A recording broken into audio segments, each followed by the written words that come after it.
আচ্ছা ভাই, কোনছেন এত শিক্ষিত হয়ে কি লাভ? অশিক্ষিত লোক 18 বছরে বিয়ে করে, 20 বছরে বাপ হয়, 40 বছরে দাদা হয়, 60 বছরে বড় দাদা। আর যদি বাচ্চা থাকে তাহলে 80 বছরে বড় দাদা মহাদাদা হয়ে যায়।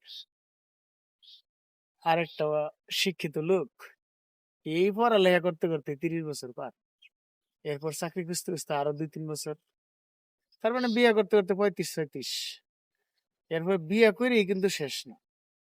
তাদের কত নিয়ম রুটিন, দুজন দুজনকে বুঝাবুঝি, একটু এনজয় করার জন্য বাচ্চা না নেওয়া, এই 40-41 বছর লেগে যাবে বাচ্চা নিতে নিতে।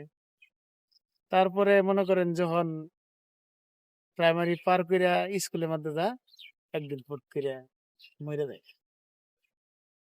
তাহলে এত শিক্ষিত হয়ে লাভ কি? লাইফ যদি এনজয় না করতে পারে, সাবধান, কেউ আবার মান করেন না। এটা আমি সমীকরণটা খালি বললাম।